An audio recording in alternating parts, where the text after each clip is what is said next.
আজকের ক্লাসটি BA third semester programme কোর্সের ডিএসসি 1 এবং 2 সংস্কৃত বিষয় যাদের আছে তাদের জন্য।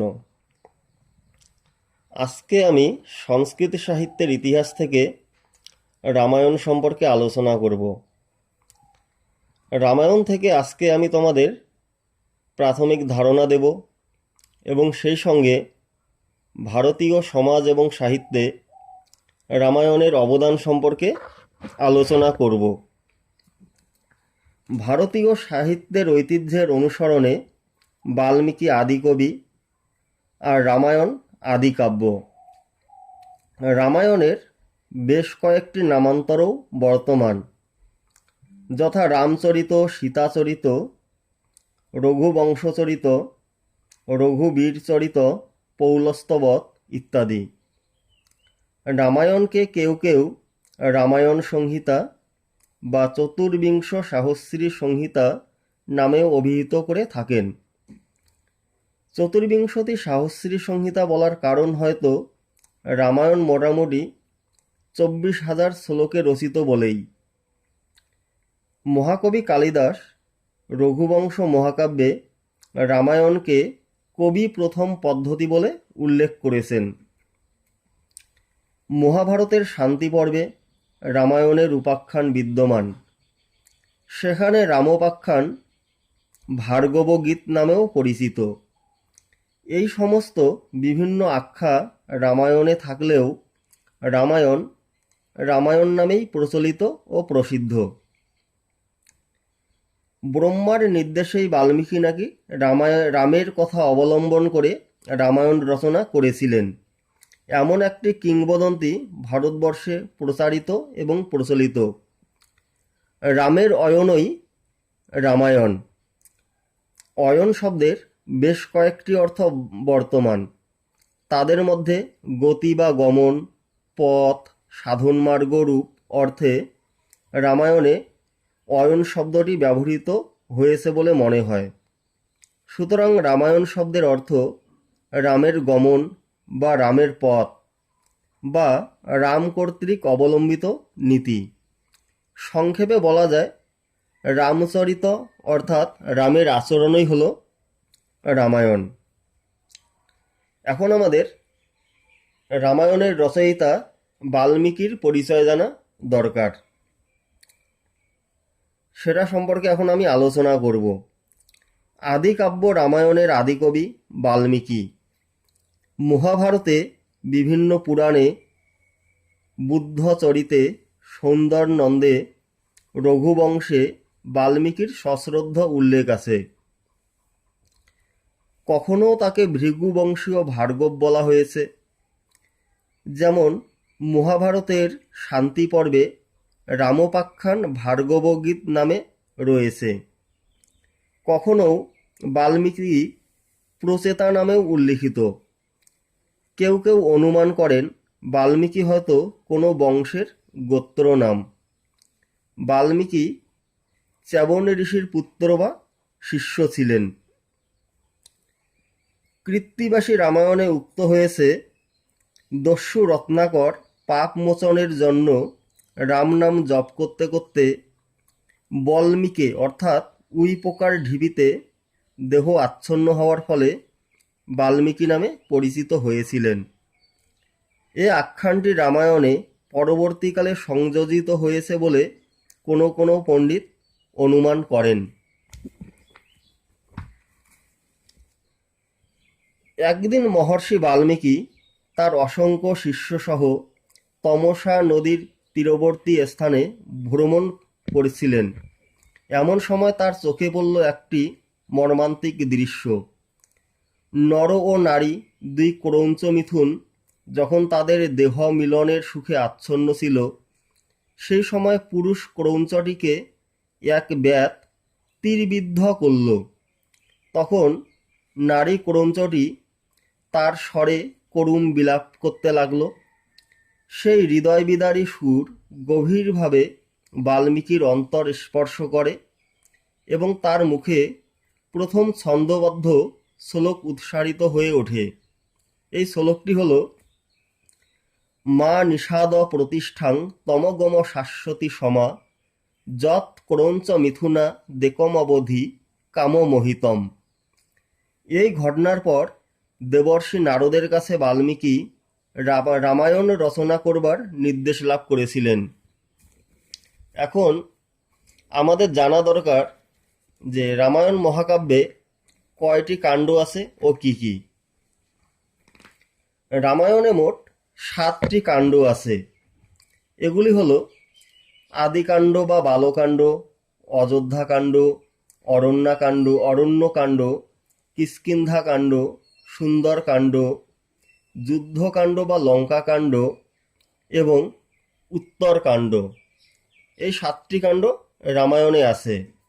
এখন আমি রামায়ণের এই 7টি কাণ্ডের বিষয়বস্তু খুব সংক্ষেপে আলোচনা করব।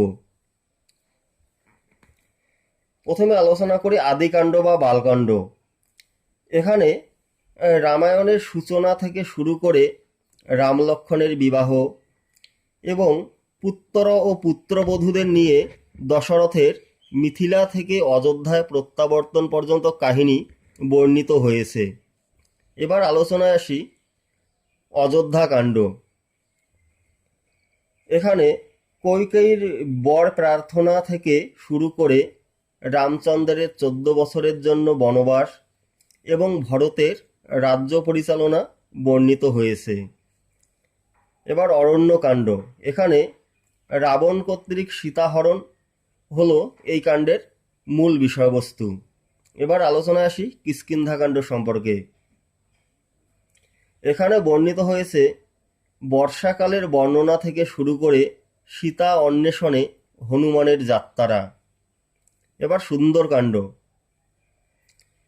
এর আলোচ্য বিষয় হল অশোকবনে হনুমান কর্তৃক সীতাদেবী দর্শন। এবার আলোচনায় আসি যুদ্ধকাণ্ড বা লঙ্কাকাণ্ড সম্পর্কে। এখানে বর্ণিত হয়েছে রাম রাবণের যুদ্ধ, সীতার অগ্নি পরীক্ষা পর্যন্ত বিভিন্ন ঘটনাবলী। এবার উত্তরকাণ্ড। এর আলোচ্য বিষয় হল বাল্মীকির আশ্রমে সীতাদেবীর নির্বাসন, লবকুশের জন্ম ইত্যাদি বিবিধ ঘটনা এখানে বর্ণিত হয়েছে। এখন আলোচনা করব ভারতীয় সমাজে রামায়ণের প্রভাব সম্পর্কে। এখন আমাদের জানা দরকার যে ভারতীয় সমাজে রামায়ণের প্রভাব কতখানি। এটা নিয়ে এখন আমি আলোচনা করব। সাহিত্য হলো সমাজের দর্পণ। সমাজের ভালো মন্দ দিকগুলি সাহিত্যের দ্বারাই ফুটে ওঠে।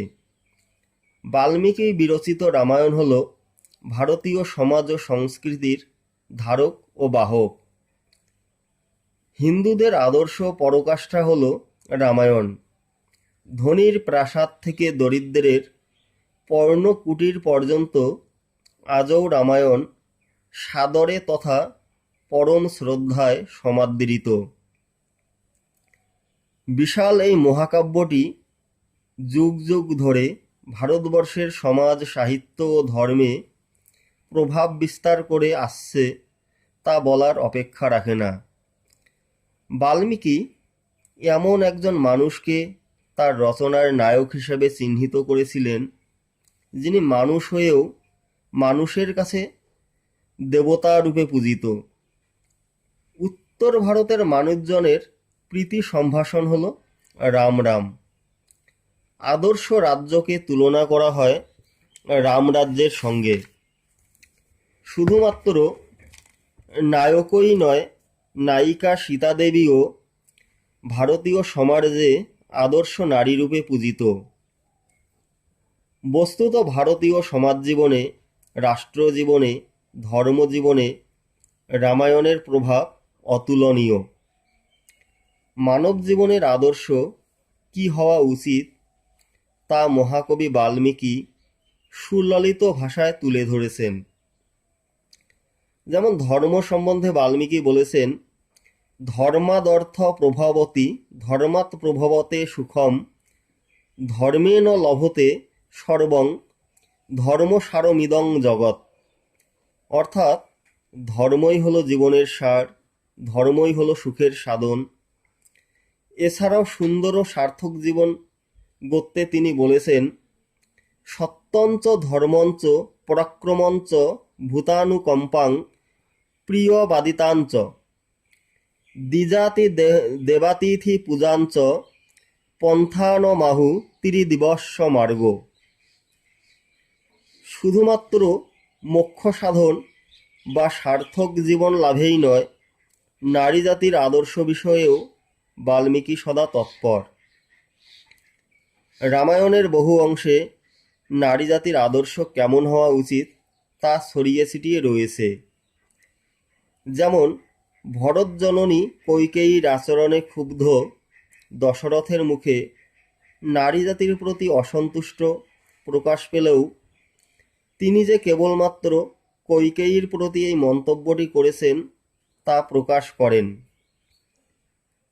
রামায়ণে যেমন পিতৃভক্ত রামকে পাই, আদর্শ নারী রূপে সীতাকে পাই, তেমনি আদর্শ ভ্রাতা রূপে আমরা যেমন লক্ষ্মণকে পাই, তেমনি পাই ভরতকেও।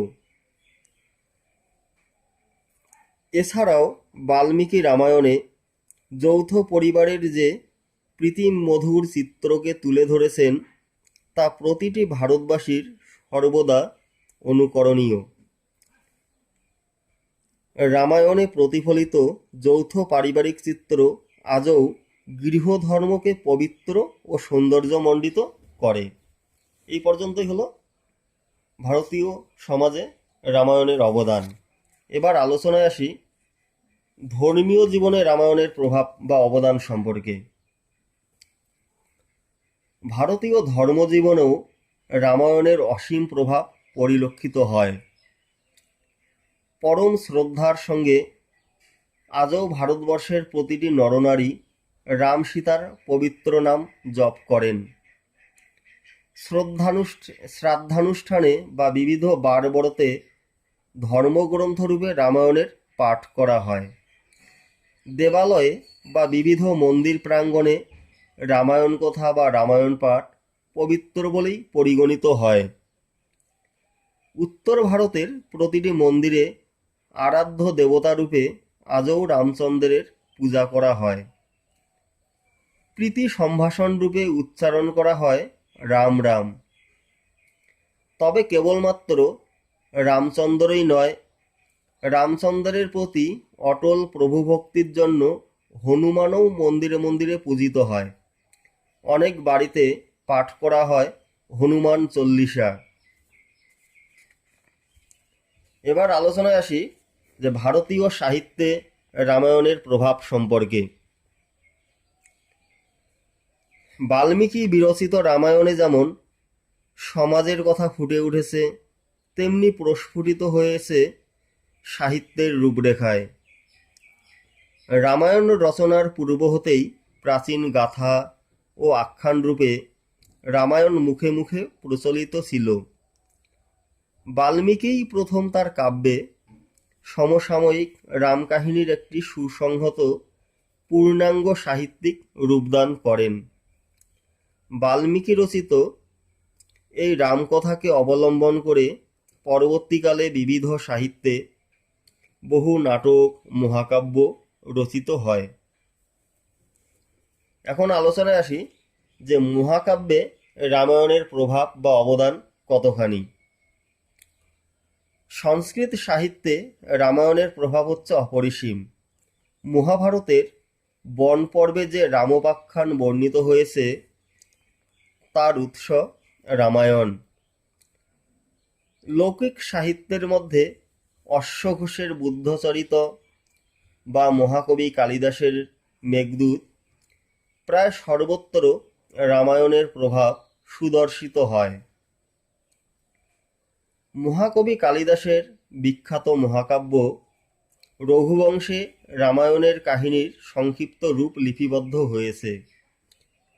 ভর্তৃহরির ভট্টিকাব্য কিংবা কুমারদাসের জানকীহরণেও রামায়ণের প্রভাব সুস্পষ্ট। এছাড়াও প্রবর সেনের সেতুবন্ধও রামায়ণের প্রভাবে প্রভাবিত। এবার আলোচনায় আসি সংস্কৃত নাটকে রামায়ণের অবদান কতখানি সে সম্পর্কে। কেবলমাত্র সংস্কৃত মহাকাব্যই নয়, সংস্কৃত নাটকসমূহেও রামায়ণের প্রভাব পরিলক্ষিত হয়।